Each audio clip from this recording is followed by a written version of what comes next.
sometimes our clients go, we don't want any of that touchy-feely HR crap. And I'm like, good, because we don't do touchy-feely HR crap, even though we have that HR title. You do need some elements of workforce management, which we fall pretty squarely under. We're tradespeople, we know the industry, and that's what makes us different, is that we're not generic and we don't do stuff that works in a corporate setting but doesn't work in a construction setting.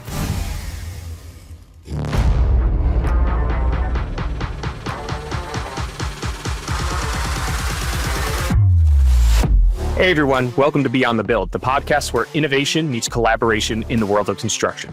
We bring together thought leaders and industry experts to explore the cutting-edge ideas transforming construction equipment, supply chains, building materials, and workforce productivity.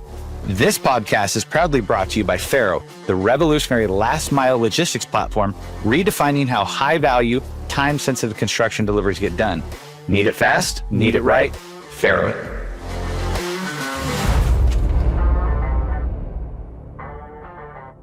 Hey everyone, today we are joined by Manja Horner, founder and CEO of Boost LD, a learning design agency transforming how skill-based trades companies train, engage, and develop their workforce.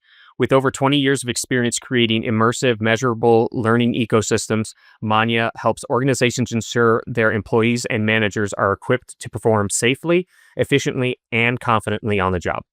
Today, we're going to explore Manja's approach to onboarding, staff training, and management development, uncovering how innovative learning strategies can improve operational productivity, reduce inefficiencies, and foster stronger leadership within construction logistics.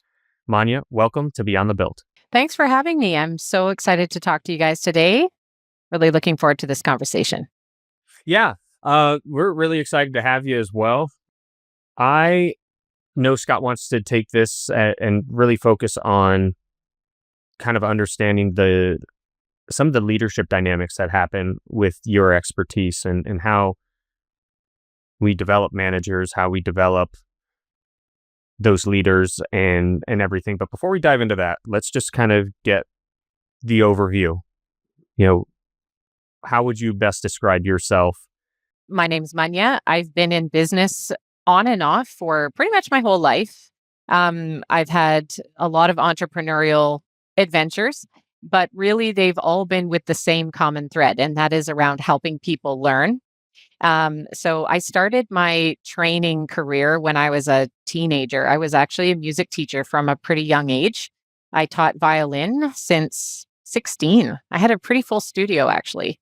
Bit of an unconventional student. And that's kind of how why I've taken a lot of what I do forward, because I think we have to consider the way that people learn and the way they navigate through life.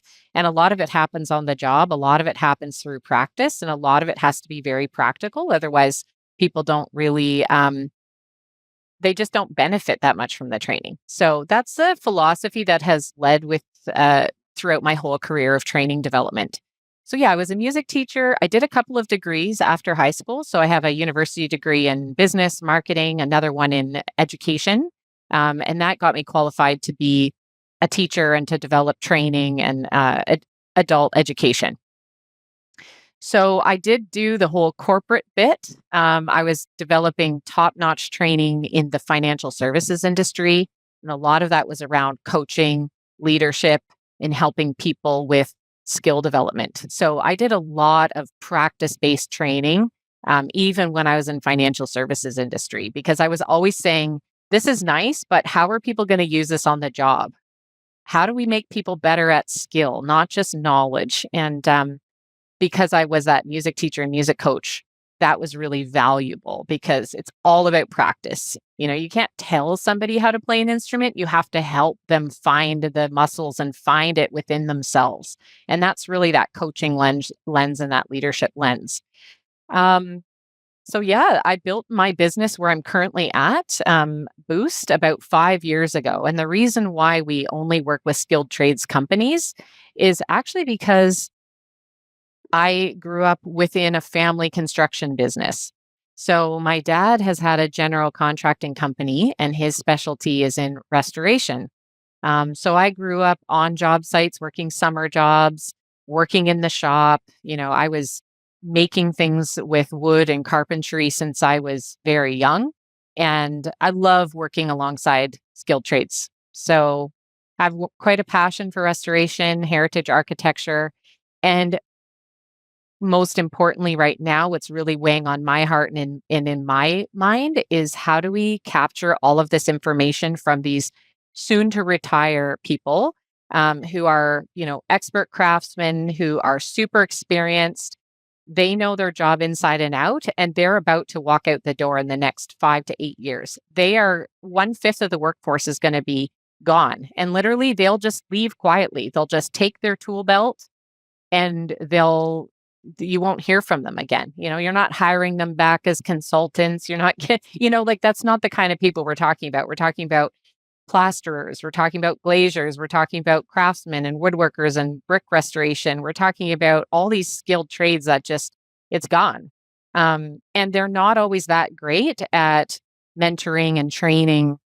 Sometimes the cards are held very tight. Sometimes like just the styles of communication are not that conducive to training Gen X, Gen Z, millennial. So yeah, we got some issues. That's really my passion area is how do we get this information transferred from that generation that's walking out the door. So among other things, but that's kind of what I'm always playing through my mind and where this book that's coming out of me, hopefully it'll be released early 2026. It's all focused on that core issue. Yeah.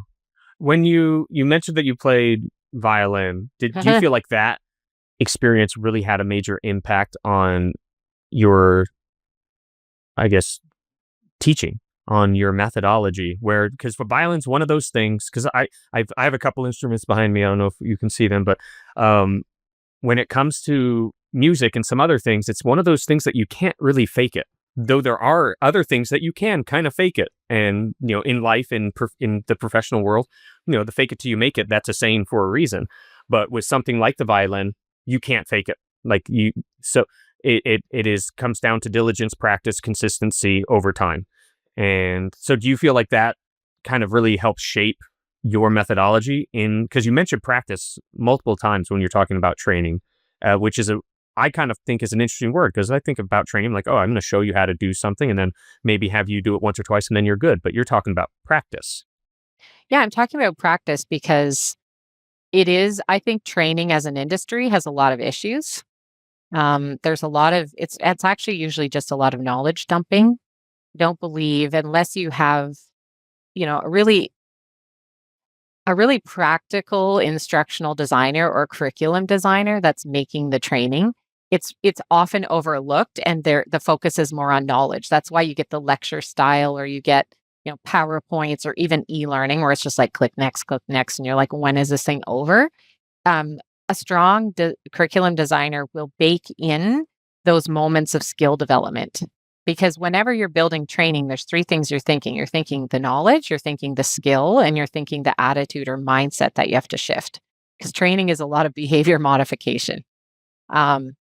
So those are the three areas that you're looking at. And yes, absolutely. The violin in particular, going back to how has that shaped me? It's shaped me in a huge way because you have to be very progressive and you have to step through skills in order to get to this beautiful completion. So let's just say you have a finished product in mind, which is a song. You want to learn to play The Devil Went Down to Georgia. First song that popped into mind. I have no freaking clue why that song came into mind, but let's just say that's your goal. It's a violin riff. Yeah. So what you do as a teacher of that is you're going to start breaking that down into its most basic skill sets. Obviously, you're not going to start that as a beginner. You start with Twinkle, Twinkle, Little Star, but it's very progressive in terms of now you know this, that means now you can produce this. Now you know that, that means now you can produce that. So I think what it's done is it's given me a mindset of progressive skill development. Because as a music teacher, you can't overwhelm somebody with level 5. You got to start them here and build up their confidence until all of a sudden they're playing Devil Went Down to Georgia and they're like, wow, I can play that now. Because we've built the skills and the techniques until they can get there. And it's no different when you're out on a site. I mean, imagine if you have a project to build a skyscraper or restore a piece of historic, brick wall that's crumbled. There's a series of skills that you have to have mastered in order to be able to do that project to completion. And it's tricky, when you're a company that's training staff on the job, unless you have the same work happening over and over and it's really repetitive, you can have a lot of gaps in people's skill. So it's like, oh yeah, we did that last year on that project, remember? And it's like, oh yeah, I did that once last year on a project. Like I forget how to do that. So unless you have really repetitive work, you have to fill in the gaps with your training in order to make the opportunities for people to learn and remember and retain. So we have a lot of different strategies that we put into place when it comes to helping build out the training repository for a company. And it helps fill in those gaps. No, it's something that's definitely needed. I mean, in all industries. I mean, even life. Mhm. You see now, Yeah, like how many life coaches are there out there? You're a always lot. progressing. And, some of my friends that do that, and then you look in the business world, I keep circling back to the same thing. I think it was the third piece that you said of the training. I can't remember what word you actually used. Attitude and mindset. Attitude, mindset. It really comes down to the desire, right? Like you got to make it fun. You got to make it interactive. Going back to your teaching violin, like how many kids came in there like, I want to learn to play the violin. And then like after 3 months, they're like, I'm over it. Well, I want to go play soccer or I want to go play something else, where it's like, okay, maybe you haven't made it to the point where the desire has faded. And then you circle that into business. And it's not always just as much about the person that you're training, but it's like the business owner. It's like, are you the chief engagement officer of your company? Or are you stuck working inside the business? Because there's a lot of moments too, and I can correlate to like my life just at home, like my kids need breakfast cooked and I have the best intentions to do my work, but something pulls me away. And then all of a sudden, 30 minutes later, I'm like, oh yeah, I got to get back to this. So when I look at like, the training and the development, and you mentioned, I think, whether it was a writing that you did or a podcast, where I go back to the three things, like how do you recruit, how do you retain, and how do you reward, right? Those are the sequences of developing a business to get the good people in. But it really starts with the leadership. It's like, are you investing time to make this important? Right? Or are you just stuck oh, I got this fire and I got that fire. And then all of a sudden you're like wearing this Superman cape and the business is not growing. You're just managing it. And you're like, okay, let's take a step back and figure out how do we invest in our people so that they take ownership, super excited, rather than saying, hey, did you plug the hole in the boat? Yeah, no more water. Good. Okay, keep rowing. It's like, wait a second. Stop plugging holes and teach somebody how to replace the board.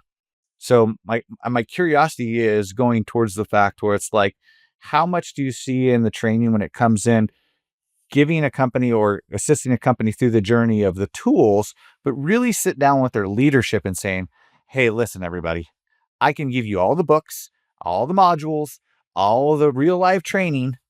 But if you don't buy into this and make this a core value of your organization, we're all wasting our time. Yeah. So this is an interesting topic because leadership buy-in is pretty much the number one factor when we look at who our ideal client is. So we don't work with people who clutch their pearls when they get feedback. Like if you can't handle us rocking your boat, it's not a good fit because most of what we're doing is in some ways disruptive. Not in a bad way, but in a good way. Sometimes you gotta empty your pantry in order to get it organized again. And so that's what we do. So sometimes we have, company owners who are just so resistant to hearing from their employees. They're so resistant to constructive feedback that they literally don't want to continue. And it's like, it's so scary in some ways as a leader to be open to improvement. So yeah, that's a very big criteria for us is you have to be open to being a great leader in order for us to be able to make any headway. Do So you it is, find yeah. with that leadership, do you find that the root cause of some of that pushback, is it because they're afraid of the change? Do you think it's because they're afraid of being wrong, or is it something else when you encounter Yeah. those folks that just are so resistant? Yeah, when we end up working with somebody who I'm like, "Oh man, this is a challenge," and not in a fun way, it's because there's a lot of insecurity. Honestly, it comes down to, I don't wanna be seen as not great at this. And usually we're working with people who are incredible craftsmen, technicians. You might be an amazing crane operator, or you might be a fantastic bricklayer or stellar at plumbing or sheet metal work. But now you own this company, you run this company, and now you're like this brand new manager of money and people. You don't really get to dig on the machine anymore or do the trade.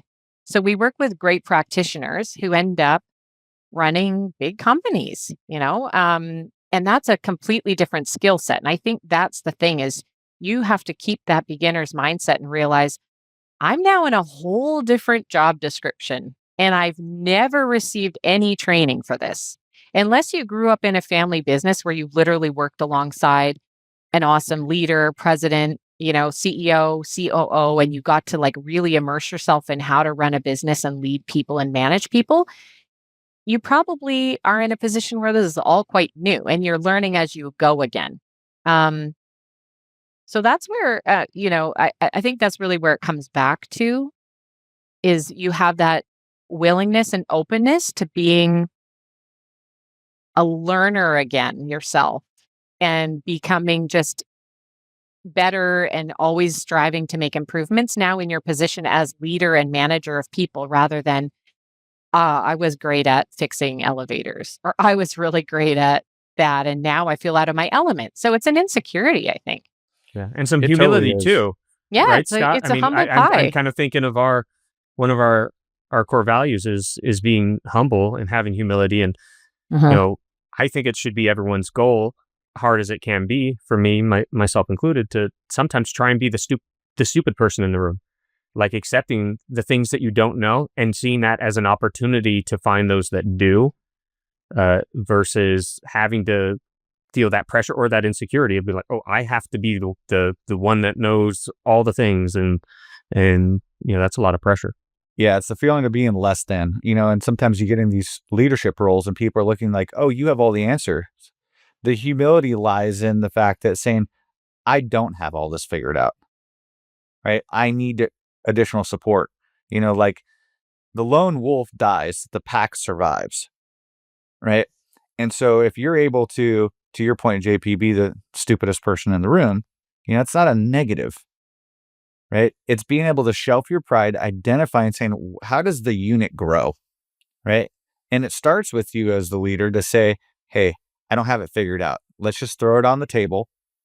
And like JP was talking about, when you look at a company, their core values, thankfully our company is structured upon servant leadership, humility, unapologetic, and taking care of our people, our customers, our company in that order. So we already have the foundational framework, but now we get into like, okay, that's great. What's the practical and tactical to get through that and say, yes, we're actually not saying it, we're doing it. Yeah, another piece is recognizing feedback as a gift. That's really key. So, It's that's a tough one to swallow sometimes. yeah, but we set up in some cases employee voice Yeah. mechanisms. And when we work with new clients, we always survey and have interviews with almost all staff to see what's going on. How was your experience? How was your onboarding? What's training? Leadership. It can be very vulnerable practice, because we're now gathering all this information, which you're taking as an owner and going, wow, interesting. Okay, great. This is what they think we're doing really well. Here's areas they wish we would do differently. Here's stuff they wish we would start. Here's things our staff wish we would stop or adjust. And that information can be nerve wracking if you're not open to receiving constructive feedback as a leader. Were there any interesting circumstances or surprises or stories from when you were working with leadership and this feedback is coming in and they're like, oh my, like we would have had no idea Oh, that. all the time, every time. Um, we even have our interviews, we process them with different genders. So, for example, we have our HR guy, Adam. We have another woman on our team, Carly, and they both kind of come from different, like a 6'4" dude showing up differently than like a 5'5" woman who's like, I've been in your shoes. Tell me about it. Like the approaches are different. So we even get different insights and feedback just from having, different approaches and points of view in our interviewing team. And I love that because I think it can unearth new subtleties where you're going, oh, it's actually a process issue, or it's actually communication or a misunderstanding, or it's an approach or a tone of voice. Like, you can get into the subtleties there about what is causing the challenges. So yeah, absolutely. We get a lot of really interesting information that comes out, and we actually label it in our reports. So we have your known issues or known causes and unknown causes. So we actually separate it out because most leaders have some level of self-awareness, like, oh yeah, we're having challenges with our communication because we've got 8 locations and people out on the road and we're not sure, like that's known. But then when we dig under it, we're like, oh, actually, these are the things that you didn't even know were happening. So it's an important part of the process sometimes to do these evaluations and surveys and audits. It's funny when she said that, she's like, the 6'4" and the 5'5". It took me back to that movie Step Brothers when they show up for a job interview in a tuxedo. It's like, you got to read your audience here. Like, are they going to be warm and receptive to this, presenter? And they might have all the information and they're like, yeah, actually, I've been in the trades. I've been an iron worker for 30 years. They're like, yeah, but you're 5'5" and a female. It's like, so? Like that first impression is just like, do you get me? Right? Like, oh, I remember when I was in this process unit and people are going, wow, this person actually knows what they're talking about. But it's getting into that headspace and being like, okay, I'm not presenting in front of you, but I'm sitting there with you. And we're going to have shared experiences and hoping that we can pull it out. And like you said earlier, the craftsman that worked 30 years in a trade, that's probably a phenomenal storyteller, or says, no, I'm not giving the young kid, the secret to the castle. You got to probably start like saying, or is there this apprenticeship mentor mentee mindset within the organization and saying, hey, you know what, you've got some very valuable insights into this business that can't be learned on YouTube. It's like, here's how to float a floor. You're like, yeah, I can tell you what to do. But someone in the trade is like, no, you take the trowel and you curl your arm this way and this is how it feels. Exactly. And it's like, let me do it. Don't tell me how to do it. Yeah. It's a totally different experience. Yeah. Even to the point where it's like, why does he always use the skill saw in his left hand? Oh, because he can see the line. There's all these like little subtleties. I have a great example of this from my filmmaking days. So I was a filmmaker. It's about 20 years ago now. I got to direct a couple movies and I was on a show. I was I shadowed director for an episode of Prison Break back in 2009 or 2008. And I was watching the camera operators in this particular example. And this was a show that was shot on film, so it was not digital. So every 15 minutes of recording, they're changing out the reels, getting in new stuff. I love that show, by the way. Every that time, was a great one. Yeah, fantastic show. Well, Wentworth Miller is a great actor. Every time they change a lens or check the gate, which is the place where the film gets exposed, where you have to make sure that there's nothing there because whatever's there is going to get exposed onto the film. And whenever they did that, I would notice that every single time one of the assistant cameramen, he'd go like this as he was touching it. Every single time he'd do this. Every time. And I'm like, is that like a tick or something? And then I saw him do it so many times. I asked, why are you doing this? Well, as it turns out, the oil that's produced right here on your skin is the perfect lubricant for this part of the machine. And it's a part of the trade that has been passed down for 100 years since film has been around.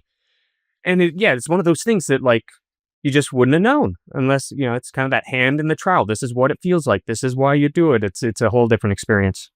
Yeah. One project we're doing right now, excuse me, is to spend several months with some soon to retire senior people. And this is a big engineering firm.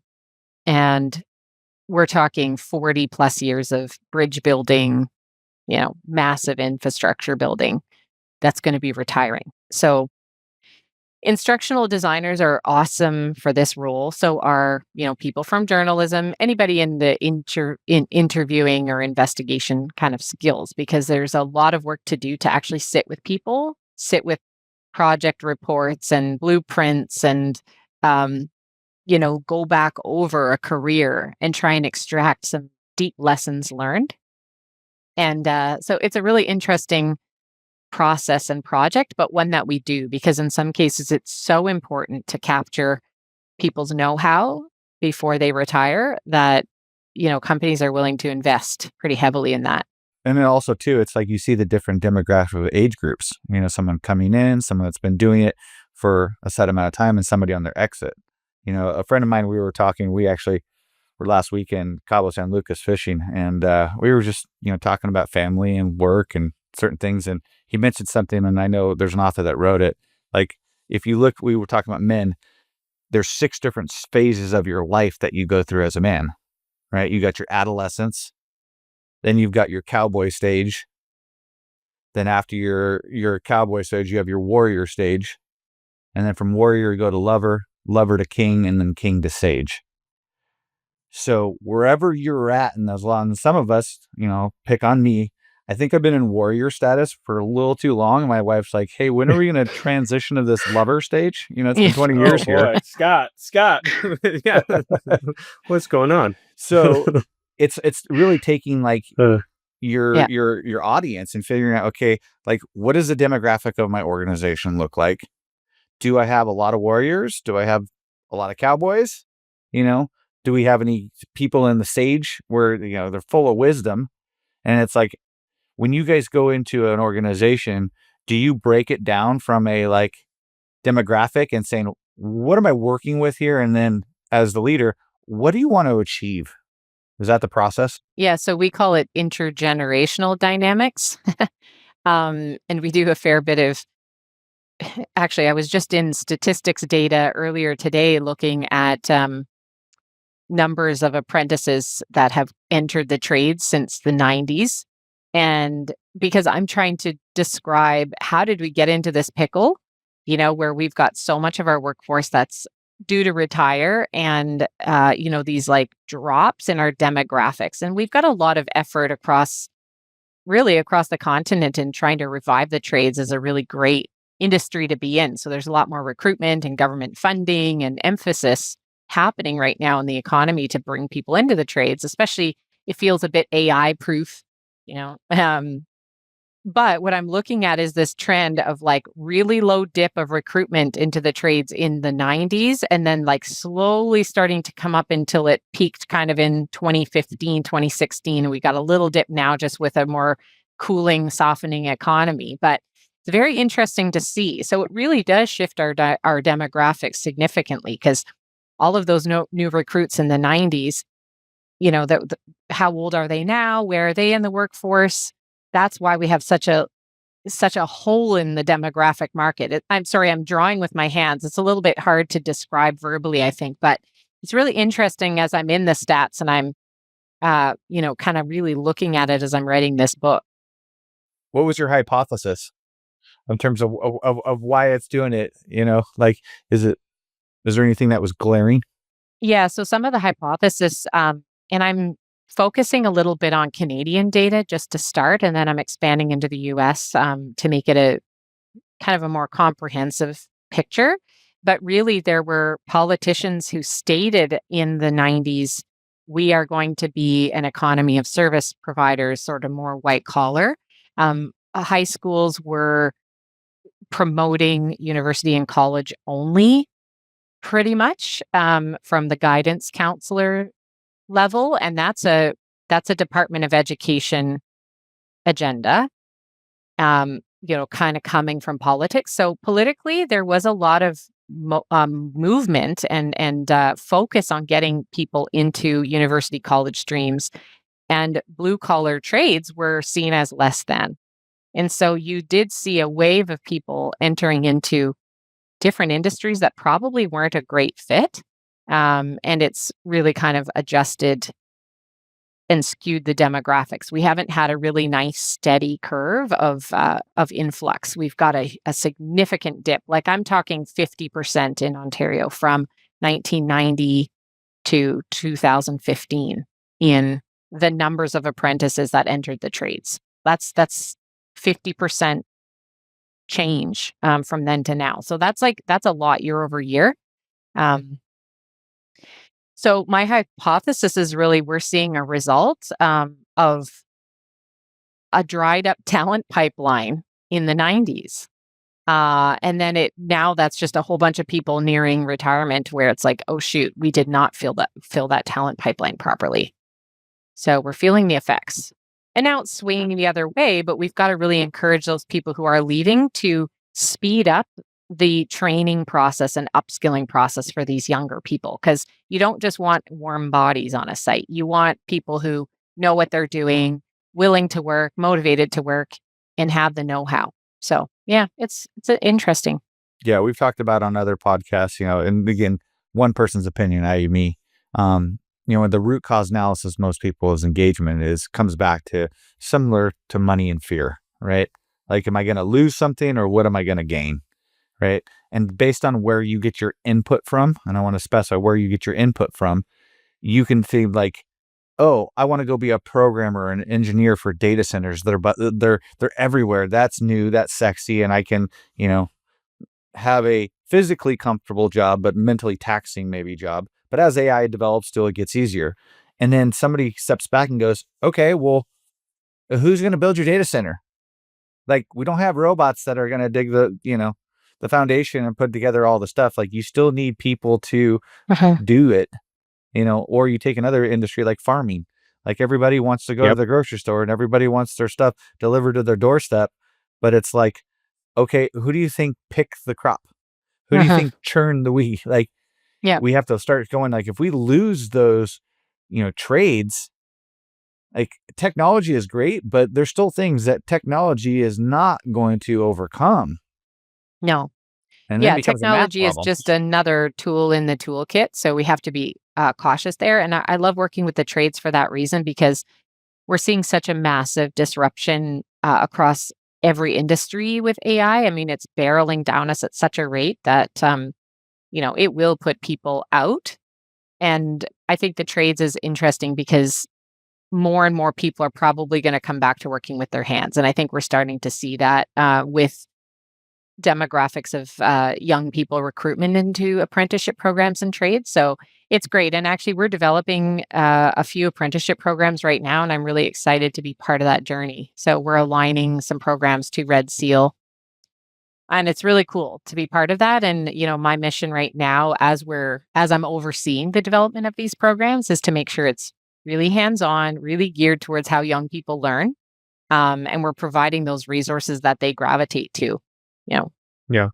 TikTok style videos, really quick hit, procedures and show me videos, and helping companies build their own repository of how they like the job done and best practices and mobile first and all these things.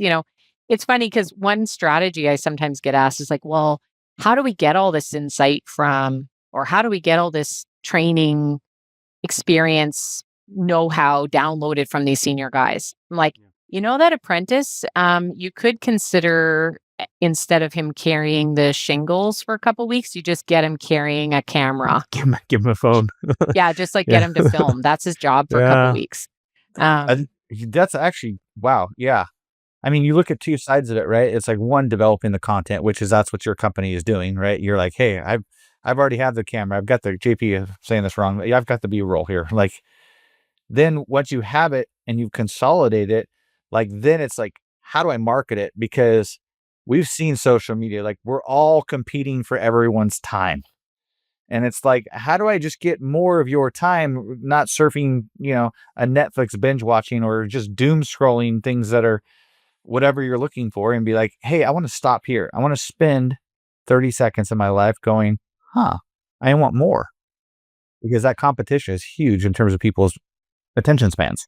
Yeah, marketing your learning is actually really important. So that starts with knowing your audience, knowing your learners, and making content that meets them where they're at and making it really useful and relevant. And one story I have, I built a supervisor. It was a safety training program for supervisors in manufacturing, and they were like logging manufacturing plants and sites and like picture environments where you actually some of these places we were like, let's do mobile first and mobile friendly. And then when we talked to our end user, our learner, we learned they couldn't have phones out on the shop floor. Yeah. So in that case, we went Oops. really old school and we ended up building a pocket-sized um like Like handbook? yeah. So Like a we little ended up Bible? building Yeah. something that was Wow. designed to fit inside their coveralls. And it was like a thin spiral bound, and it had everything that, like, at a glance, like really quickly that they needed to reference and know. And it was like meant to tuck in a pocket. Well, Um, was it a picture book or was it actually a text? it had a lot of graphics in it. Okay. And then we did like a whole scheme where it was just mostly poster based. So it was like up in your face, right on the Yeah. wall. We designed materials that were meant to fit in pockets, little cards that fit in. Like, so we just went, okay, this is going to be non-digital. This is like, because digital doesn't work in this environment. So marketing for learning is important. You have to start with your learner and really go, what do they need? How are they going to use it? And how is it going to be most useful? Um, and with young people, they're going to Google everything or they're going to YouTube everything. And so we just suggest to our clients, instead of having them YouTube it and learn from some rando, let's make your own video library so they're YouTubing within your own learning management system. Yeah, I would think these big corporations in the trades, and again, I know they're competing with big Fortune 500 companies, but you look at demographics, whether it's NASCAR or it's football or just, things that people are gravitating to, the demographic can be like, if you're a huge construction company, sponsor a car, right? Do something where I'm already here and then I want to learn more. And then, from a marketing standpoint, for me, for the demographic that I've ran with for a long time, it's kind of like, I want to see something blowing up, somebody hurt. It's like the auto accident, like we gravitate to the auto accident. And then all of a sudden at the end, we're like, but if you do this, you can have all this stuff. And like, cool, chaos and then euphoria. Well, and yeah, I mean, like, you just want the training to be useful, minimal, intentional. Um, it's just got to be useful. And especially for learners, like one of our best trainings that I love for leaders,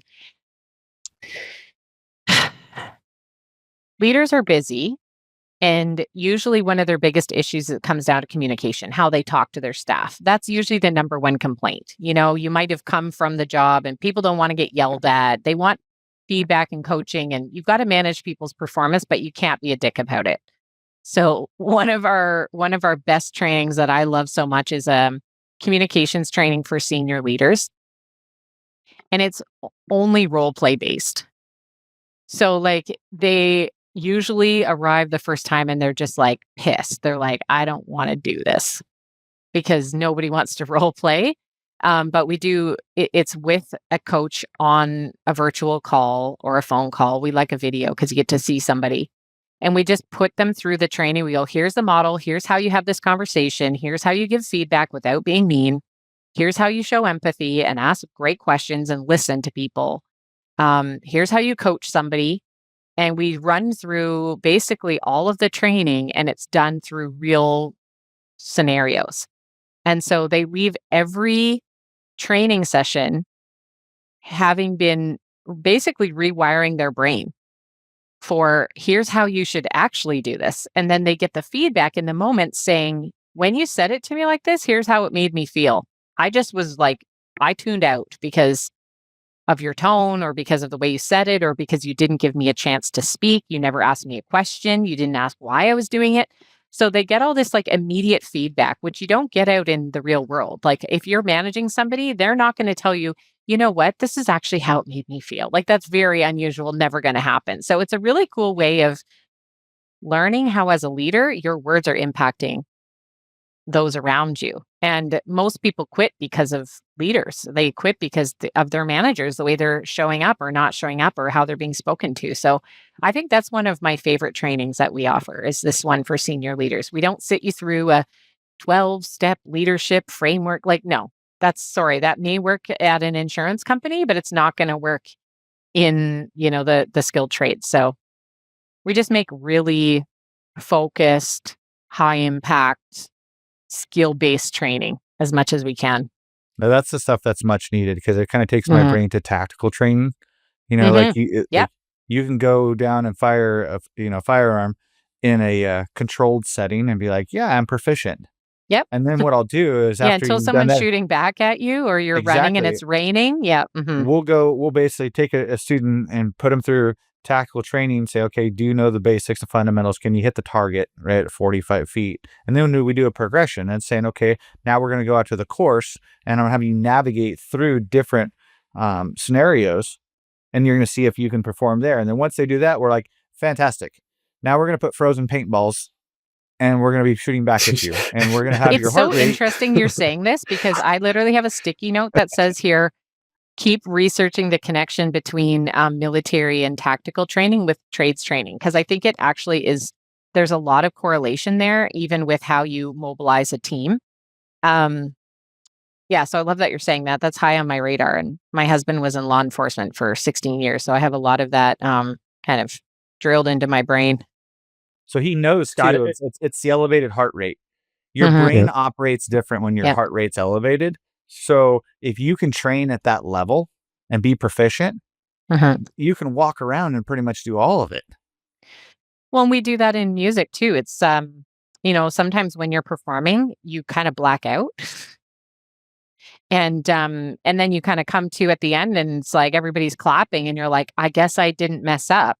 That's happened to me on occasion. And it comes down to all muscle memory and just the reps you put in before that time. Preparation is really key there.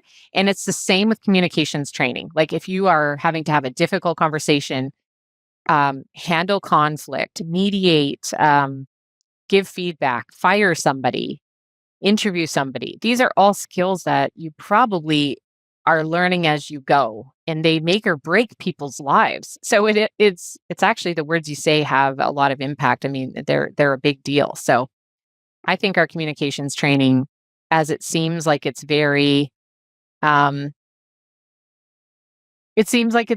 soft skill. It's been branded like that, but I think it's actually the core skill. Yeah. It's like how do you have a structured conversation and not just a robotic, dissertation of what they need to know. Because in public speaking, you probably understand too, it's like you get this hammock effect where just they're in with you for like the first 5 minutes and then they're like awake but asleep. And then you're like, well, they're only going to retain 10% of the information anyways, unless I get them out of their seat and they get to participate in something.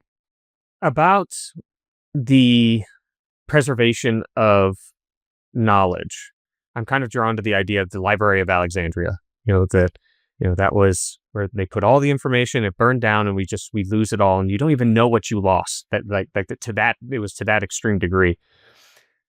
Do you feel we're in a similar situation, or are you extremely hopeful that through these technological means we are going to be able to preserve a lot of that, kind of older information and then kind of make it evergreen? Because once it's digital, so long as there isn't a global cataclysm, it now is tangible to the masses potentially, if you can find a way to get it into that format. Well, I am hopeful. And, I paint a hopeful picture even as I'm considering that, that chapter in my book.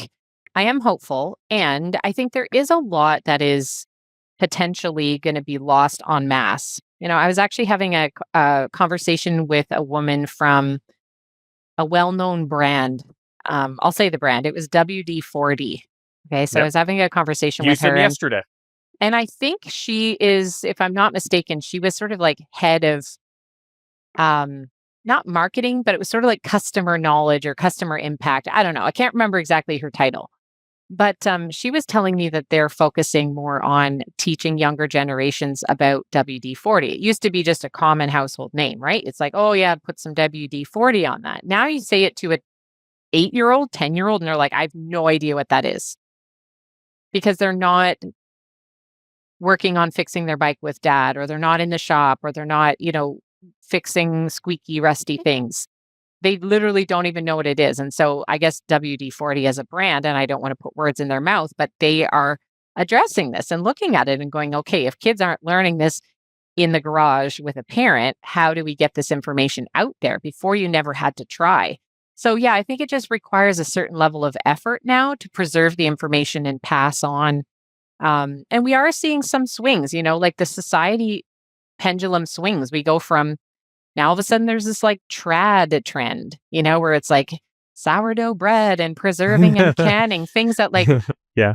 I learned with my grandma, and now I'm like, oh, I guess I should probably teach it to my kids, because now they're 14 and they've never canned or jammed before. And that to me was just second nature. So I do think we do see the pendulum swing in a lot of different areas. And I'm grateful for that, because we don't want to lose this stuff. So I think there will always be those torchbearers, maybe just not as many. But I don't think we're going to lose it entirely. No. Yeah, and that's, I think, our job as leaders, to foster a culture where we identify people that can be the next torchbearers. Because a lot of times we think of a job title. I've been in many situations where the person with the lowest job title had the best insight. And I'm like, oh, but I'm not an authority position. I'm like, my job as leader is to bring that out and foster that confidence and saying, hey, if I give you a microphone and a platform, I don't care what your job title is. It could be, you can make something up fancy, right? Like an aquatic ceramic technician. What is that? It's a dishwasher. But either way, make it sound really great. But we just got to give those individuals the confidence to say, your story is worth hearing. And then how do you share that so that they create value, the confidence boost, and then all of a sudden you're building this team, this army around you, that when you go out to fight battles, it ain't a one-person show. It's like, we're covering you each got other's people six. We know. picking up the cause. Yes. And that's what I think Yeah. people will live for and strive to do, rather than just checking the box and saying, hey, I got me covered, right? Yeah. That selfish, as long as my family and my community and my core is solid, everybody else is an afterthought. And you're Yeah. like, it just don't work that way. The other thing I'm noticing specific to the trades is there's a lot of emphasis on like those first, few years of apprenticeship. Like I've got, apprenticeship standards here, level 1, 2, 3. But then I'm talking to journey persons and saying, hey, like you haven't had training in 8, 9, 10 years. What would you love to learn? What new technique would you love to learn? Or who in this company would you love to pick their brain or get a training session or a demo on? Because I think sometimes we can focus all on that like early people and just trying to get them so that they're not just a warm body on the site, but they're actually useful. And we can forget about some of those people in the middle who maybe are pretending to know everything, but would really love some upskilling. So we're talking a lot right now about journey person upgrades, because that's a bit of an audience that we don't want to be forgotten, or, resources stop getting poured into them because they're proficient enough. Because I don't know, I think an idea of mastery or experience or a little bit of that striving for a higher level is important not to lose sight of. What I'm worried about is just having a whole bunch of mediocre people. But you do want to be able to take some of those people and go like, how do you get to experienced and elite status? And some of our work behind the scenes when we do frameworks and foundations is we're looking at like junior, tenured, experienced, and expert level, and looking at competencies for an individual, and what's the path to go from like junior to expert level, and how can we provide opportunities for people to get better and upgrade all along the way? Yes, the military framework. But it's a mindset yeah, of expecting higher quality. And I think one of the things that hurts me a little bit is societally, we're not celebrating that like expert level as much. There's still a lot of mediocrity that's allowed, participation trophies. Yep. And the expectations are, I think, have culturally Expectations too. shifted in a Yeah. huge way where Yeah. 50 years ago you might not have a warm shower. You didn't have hydraulic brakes. You didn't have cars that drove themselves. And this isn't me just ragging on like all the new generation, but there seems to be on some level some expectation of result without necessarily the work to deserve that result. And I think a lot of that transcribes to some of this education as well, where it's like, well, I don't know it, but I still want the benefits as if I did. Yeah, it's like the unwillingness to be uncomfortable. I mean, to your point, JP, we get to the point now where packages show up to your porch and you don't even know what you bought. You're like, well, wait a second. That whole and especially the younger generation, not all of them, this entitlement program comes in and says, well, hey, I want to be at the top of the mountain. I've been here for 6 weeks. You're like, Yeah, I know. It's like, when do I get my raise and when am I running the show? Right. It's like, have you Yeah, even no, hiked? there's definitely, you're talking about something that is very common. The younger generation has an expectation that the rate of their progress is going to be much faster than people expected 20, 30 years ago, or even maybe, I'll say 20. 20 years ago, people didn't expect to progress quite as fast. I think the millennials started speeding it up a little bit. That generation started to be like, oh, we got this. We've done this for 5 years. But it's getting even faster now. So a lot of it is like, all right, what can we do to get people training and upskilled faster? They don't want to wait for 20 years. Yeah. And is that and it's okay? perfectly fine if they want to do the work.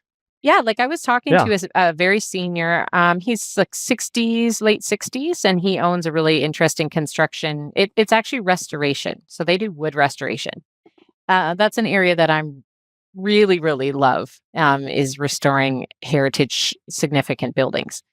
And, I was saying to him, what are your thoughts on apprentice? Well, they should just be willing to walk around and follow somebody and just observe for a long time. I'm like, not happening anymore. Like, those young people are going to be bored and they're out. They're not willing to just observe. They want to do much sooner. So then, okay, what happens now is what do we do? What do we do to actually set up a little microcosm? So like a learning opportunity that's not going to ruin your project. So instead of putting them out there on the project and having them do it in real life, let's set up some samples. They've got to show you in the shop first. All right, kid, you want to do this? You want to remove this paint off this glass? Cool, let's do this. And you actually set up learning opportunity, like a little, a clinic almost, in a shop setting.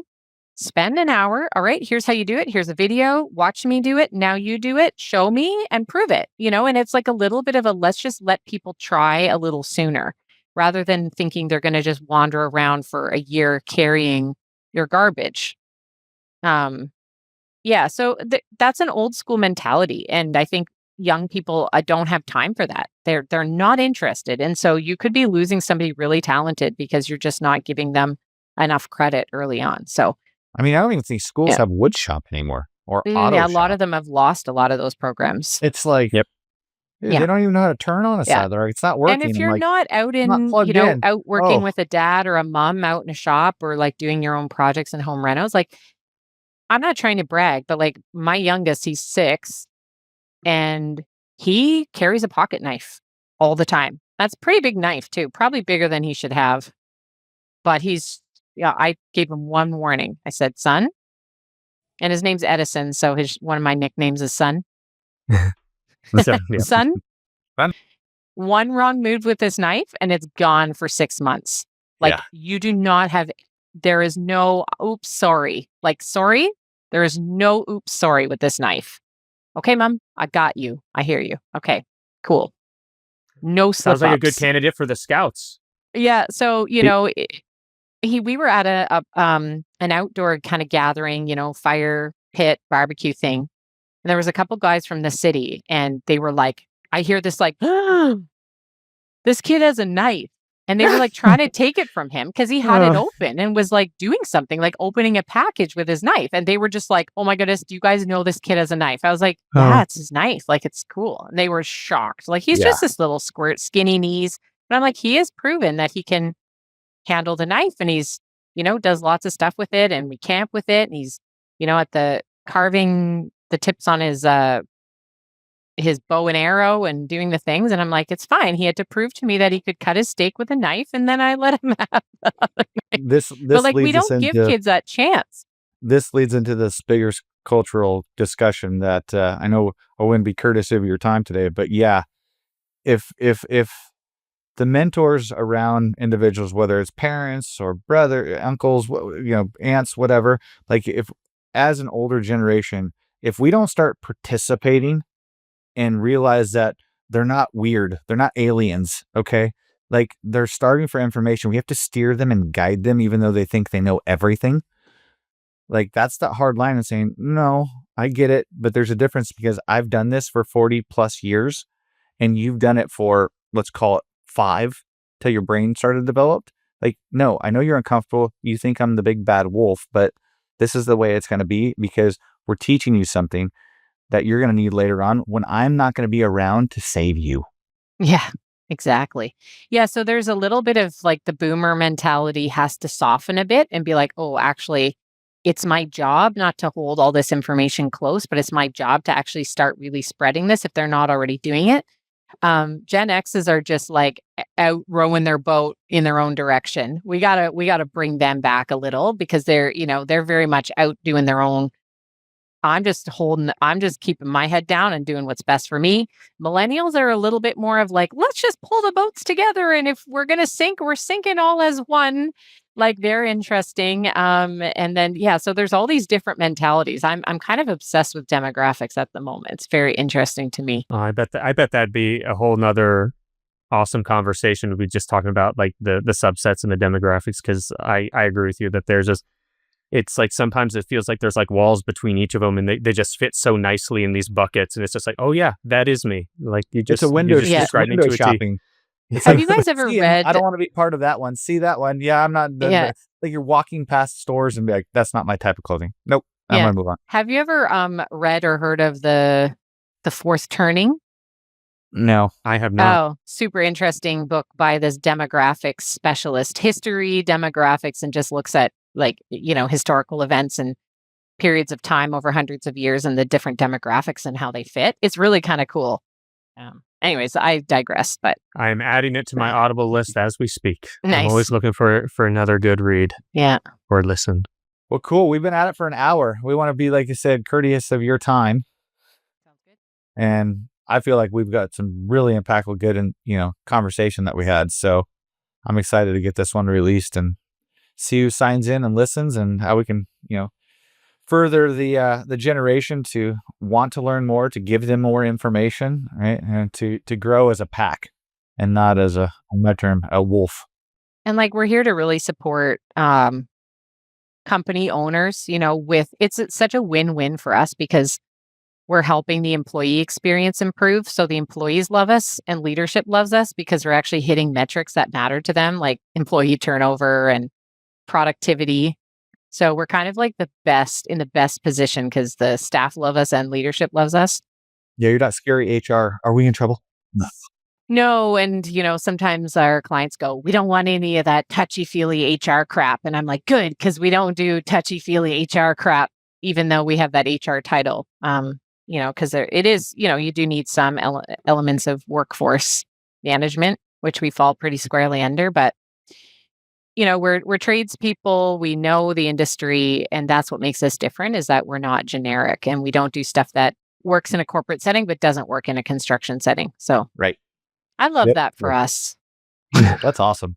That is awesome. We need more of that. Great talking. Yeah. Great talking with you guys. Thanks Manja, for having me I here. would love for you to give one last shout out for, some of the things that are up and coming for you. If your book has a title, remind us of kind of the what and when. Sure. So keep an eye out. Keep an eye out because the book is going to be called Passing the Torch in the Trades. That was the title I woke up with, and I'm pretty sure we're going to stick with that until the end. The goal is to have that released kind of end of first quarter in the 2026.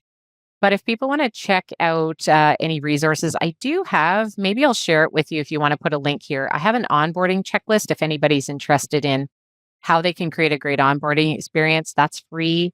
I also have a small ebook that I wrote. It's a productivity handbook for overwhelmed leaders. It's just got some hacks in there that we've gathered and share with our clients. So I can share both of those with you in the notes. And if people want to go grab it, get a free copy, let me know what you think. Absolutely. Very cool. Yeah, we'll post it right alongside with the podcast episode when it releases. Sounds good.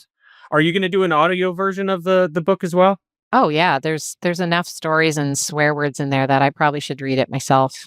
You should. I was going to say you have a great voice for it. I listen to tons of audiobooks. I think you should, if you were considering it. Absolutely. I think behind that. the stories, you can pepper in little bits of personality with an audiobook read by the author. So for sure. Cool. Well, Manja, it was great having you. Thank you for the time. Scott, thank you. And we will see you on the next one. Well, everyone, that is a wrap for today's episode of Beyond the Build. We took away some real valuable lessons and insights, and I hope that you did as well. If you enjoyed this episode, we would ask that you subscribe so you can never miss an update. If you're a thought leader looking to innovate in the construction industry, let's talk. We'd love to connect and hear your thoughts. You can find Beyond the Build on Spotify and Apple Podcasts, plus anywhere else that you listen. And if you'd like to learn more about how Faro is changing logistics in the construction industry, please visit our website at faronow.com. Once again, thanks for tuning in. And until next time, be humble, serve others, and make an impact.